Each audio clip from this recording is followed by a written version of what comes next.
Oops.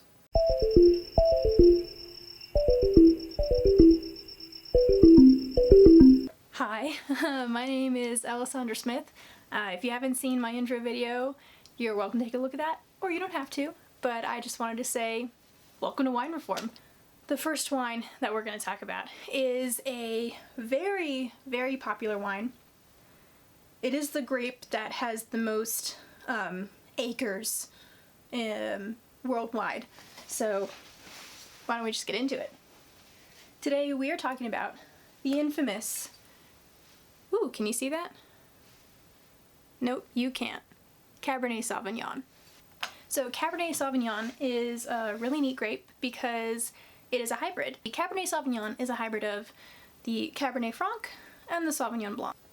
We're going to open the wine now before we get started talking about it because we need to let it sit for a little bit. If you never opened a wine before with cork, then your best tool is going to be one of these thingies. I don't know if you can, hey, there we go, now you can see it. This is most commonly used by waiters, and I find it is the most reliable wine opening tool once you've gotten the hang of it. So the first thing you're going to do is you're going to take this little knife, buddy, and it's not super sharp, but I wouldn't put your finger on it, that just seems dumb. And there's two lips on a wine bottle. So you have a bottom lip and then you have a top lip, and I prefer to go around the top lip because I find that easier.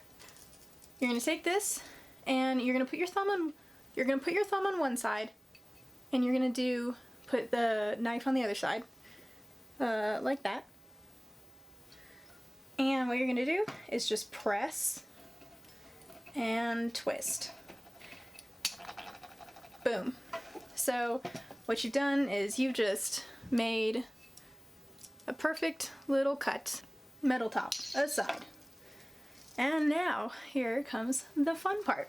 So you're going to take this bottle opener bit and you're going to open that and take that corkscrew just like that. So you're going to put that in the top. Alright. And you're just going to twist. And you can twist the bottle or you can twist the corkscrew. I find it easier to twist the bottle, although if you don't want to ruin your table, I understand why you would opt to twist the corkscrew instead. And you're going to get it all the way in there until, boom. Like you can't see the corkscrew anymore. That's how far it's got to go. And what you're going to do from here is you're going to push this part down until you can get this on the lip and it catches. And now what you're going to do, you're not going to undo what you just did, that's what you're going to do. What you're going to do is you're going to take your hand, probably your non-dominant hand, you're going to hold the neck of the bottle and you're going to hold this part together.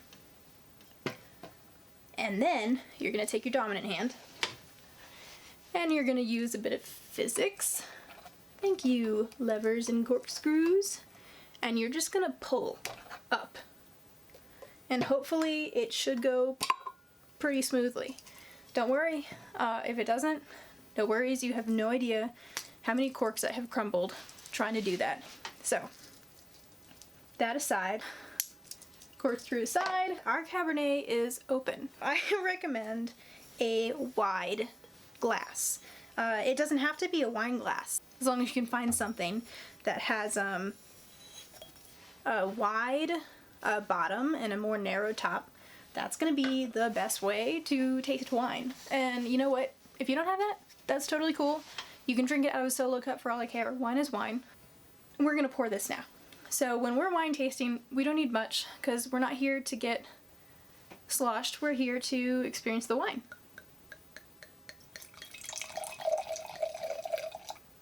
And that's more than plenty. Well, we set this aside because oftentimes it's good to let your wine aerate a little bit before you try to taste it. We're going to talk about this Barefoot Cabernet Sauvignon. So Barefoot is a really popular and affordable wine. It's from California. It's from Modesto.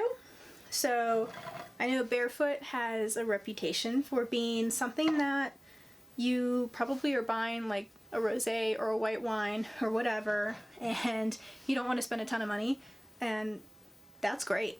Honestly, Barefoot's great, and we're gonna prove it. So, wow, that's still aerating. I'm gonna go ahead and slip something into the top here, just in case I'm a klutz.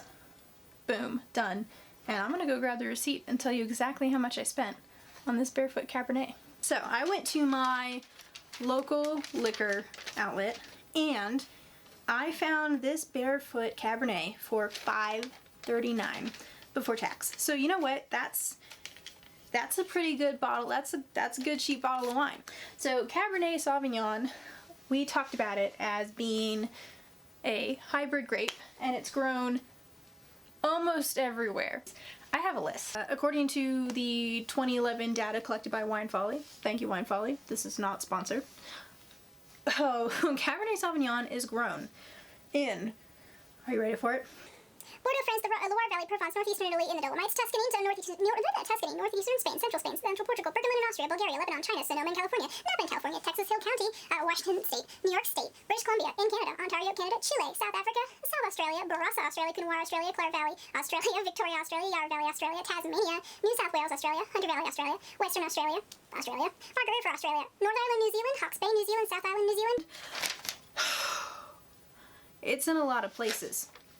So a Cabernet, what you're going to find is that it's generally going to be a bit more rich. It's going to have some, depending on how it's aged, it's going to have some oaky flavors, those being any sort of spice or any vanilla that tends to come from oak. You're going to get perhaps not jamminess, but you're going to get more brambly berry flavors and probably a bit of greenery. Yep. You gotta let it sit. You can't drink it right away. I mean, you could drink it right away, but it wouldn't taste right. Well, it might taste fine, but it wouldn't taste as good as it could taste. Something that you should know about wines is that they are often best, they taste best when they're the right temperature. So historically, wines have been aged and kept in cellars underground. So that means that they're going to be in cooler temperatures. It's not going to be super warm, it's not going to be super cold. It's a nice like 60, 50 degrees that you're going to find that at. And wines are best enjoyed at those cellar temperatures. So with a red wine, you can enjoy it a little warmer. I would recommend getting it to around the 60 degree range for maximum enjoyment. And the best way to do this, if you don't have some fancy wine chiller, stick your bottle in the fridge for a couple hours, and then about an hour before you plan on decanting it or pouring it or drinking it, whatever you want to do, you take it out and you let it sit. And hopefully it should warm up just enough that it's not frigid, but it's not so warm that you're overwhelmed by how the heat will bring out those flavors. All right. So, the reason I'm swirling this glass is because when you sort of swirl and swish any sort of beverage, you are letting oxygen into it. And what oxygen does is it helps take those little flavor molecules, as I would call them, and it releases them from the liquid itself so that you can experience it firsthand. Okay, alright. This, immediately, I got a almost cranberry jam kind of scent. And yeah, I was not expecting it to be so jammy. So I'm just gonna give it a few more sniffs, see what else I can get. And oh, if you can see, it's got a little bit of leggage, not much. Oh right, we didn't even talk about the appearance. So, another way you can tell if a wine is gonna be good or not is looking at it. So, sounds dumb, I know, but it works. We're gonna look at it and sort of see, all right, it looks good. It has fairly good clarity, and what that means is you don't have any sort of particulates floating in your glass that could have maybe been left from a cork crumbling, or it could have happened if there was like a second round of fermentation. That's normal, but most of the time wineries are really, and winemakers are really good about filtering their wine so that you don't get any schmutz floating in your glass. And it looks like it's a fairly young wine, and the reason I can tell that is because if you can see, the middle of the wine is fairly dark, but the edges are a bit lighter. So, and it makes sense that this one is a young wine. I mean, it is from Barefoot, and part of the ways that some wineries are probably able to keep their costs down is by not aging their wine as long as they could. And the color is kind of ruby, kind of garnet. So fairly normal. So I had to stick my nose into the glass to get that smell. So that means that it doesn't have a very strong nose. If it has a strong nose, you'd hold the glass right here and you would get blasted in the face with those aromas, but I had to put my nose in the glass to get them. So of course I'm smelling the alcohol right away. And there's that cranberry jamminess. It's almost a little bit of spice, so they probably put some oak chips in the aluminum tankard when they were fermenting it.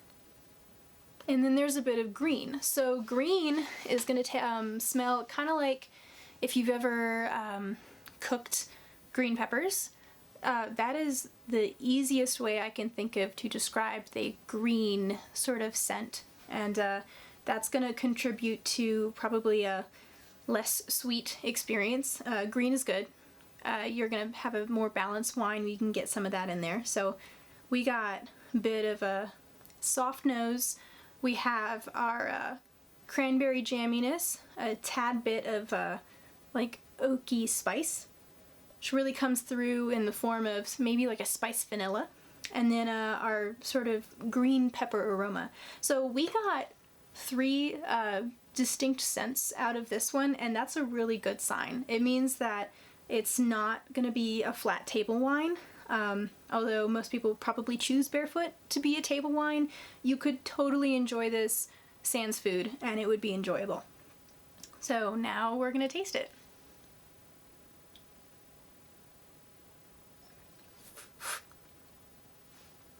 Ooh. Alright, so if you're wondering why I made that really weird face, I wanted to get more air into my mouth while I tasted the wine. If you hold your nose to eat something disgusting, you're not going to taste it. I wanted to really taste it, so I wanted to make sure that I was sort of breathing at the same time, if that makes sense. So right off the bat, I got a dark cherry like flavor, not a sweet kind, more of like a dark tart cherry. All right. In terms of flavor, I mean, I'm really only getting the cherry, perhaps, maybe a little bit of that vanilla. Interesting. I'm not sure what that was. I can tell you about the sugar to acid balance. A more balanced wine is not going to be, it's not going to be overwhelmingly sweet or overwhelmingly sour. So you know that feeling you get, especially in the sides of your tongue, when, say for example, you bit into a lemon? You would get a sort of zing, as I would describe it as a zing, on the sides of your tongue. And it sort of makes you salivate a little, and that's how you know you got some good acidity in there. But it wasn't so overwhelming because on the tip of my tongue, I was able to get some of that sweet sort of aroma, or sweet flavor. Aroma? Yeah, it's a bit sweeter than I would expect, though, for a Cabernet Sauvignon. In my experience with other cabs, I found that they tend to be a bit more savory, but this one is sort of definitely really leaning on that fruitiness, which I guess makes sense as it is a younger wine. It wasn't very heavy-bodied. It wasn't a light body because I still felt it on the middle of my tongue. So the way I would describe it is, if you've ever been licked by a cat, so you know that their tongues are a little bit rough, and it's gonna feel a little bit like sandpaper. Sometimes if I'm trying to figure out maybe if it's a super tannic wine or if it's a more heavy-bodied wine, I really rely on thinking about how that cat tongue would feel. On the middle of my tongue, I definitely felt like it was a bit more sandpapery as soon as it touched my tongue and I had swallowed. It didn't linger for long, but it was there. So it is a moderately tannic wine, which is good. It's a red wine. And heavy-bodied, not really. It doesn't feel like it coated my tongue. So I would say this is pretty light-bodied for a cab, or a red wine in general, really. And we'll take one more sip and I'll tell you about the finish. So, in terms of finish, I would say it doesn't linger on my tongue for very long, so it's not going to stay there. The flavor doesn't leave my tongue as soon as I've finished sipping. It does linger for a couple seconds afterwards. So yeah, I would say it's got a medium finish. Alright. In terms of appearance, really great appearance. Good job, Barefoot. Y'all know how to take care of your wines. In terms of aroma, yeah, I got 3 distinct aromas. Cranberry jam, green pepper, and vanilla spice. In terms of flavor, I was only getting a tart cherry and that hint of vanilla spice. So I was a little sad I didn't taste the green as much, but it was still good. And in terms of feeling on the tongue, leaning more on the sweet side, and fairly tannic, light-bodied wine with a medium finish. I would say this wine would be really great to sip after work and crack open a bottle of Barefoot and enjoy it. I would enjoy this wine with an episode of The X-Files and perhaps a bit of popcorn. I know, sounds weird. In terms of a food that I would pair it with, I guess if you want opposite flavors, you would definitely, I think this would go really well with burgers and fries, honestly. I think it would taste great because this is sweet and your meal would be savory. And in terms of flavor, it's, I feel like they're about the same. They're at about the same levels on opposite ends of your flavor spectrum, so I think that would work really well. But no, most definitely, I would totally enjoy this with X-Files and popcorn.